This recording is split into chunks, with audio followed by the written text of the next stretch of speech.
का ए भौजी काहे खिसियाल बारू? सास ननद से लड़ाई भइल बा का? अरे सास ननद तो दूर बाड़ी, भतारो तो ठीक नहीं खे। कैसे?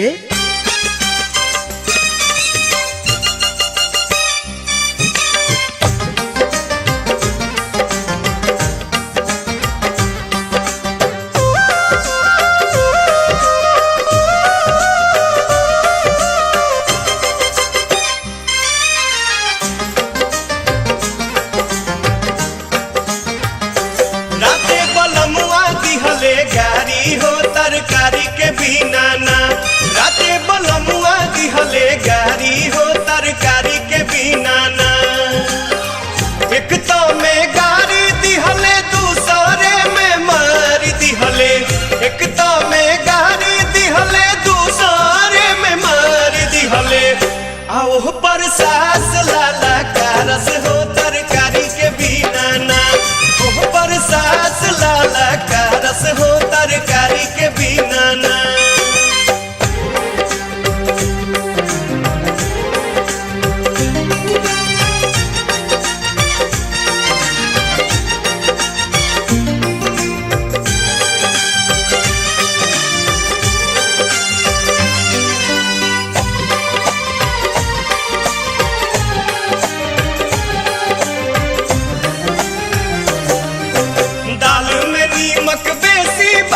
निमन बनौलू न खाना हो,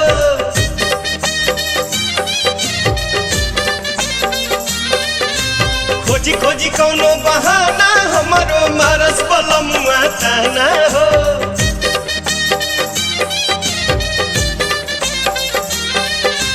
दाल में नीमक बेसी बाटे निमन बनौलू न खाना हो, खोजी खोजी कौनो बहाना हमारो मारस बलमुआ ताना हो।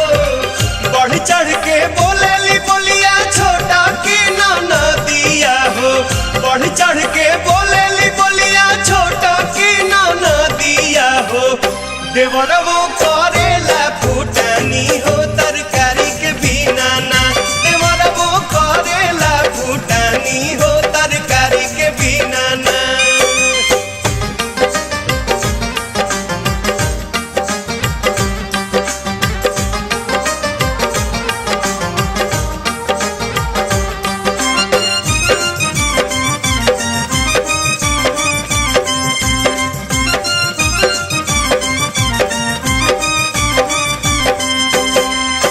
राज चलावेले घर में गोतिनिया जीवा गइलू बियाई हो।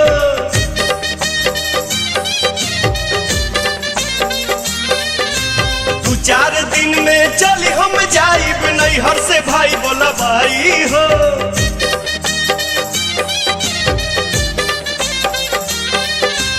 राज चलावेले घर में गोतिनिया जीवा गइलू बियाई हो। दू चार दिन में चली हम जाइब नैहर से भाई बोला भाई हो। छोटका से बड़का सब हमारे पभीरल बाहो, छोटका से बड़का सब हमारे पभीरल बाहो। आके कर सोही रंगदारी हो तरकारी के बिना ना, के कर सोही रंगदारी हो तरकारी के बिना ना।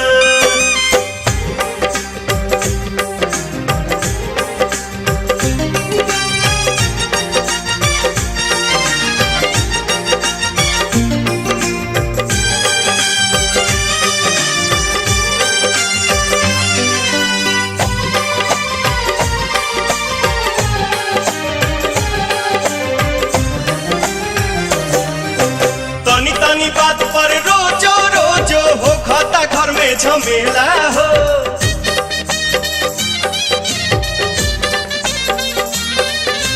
नैहर में हम ना देखले रही ऐसन ऐसन खेला हो।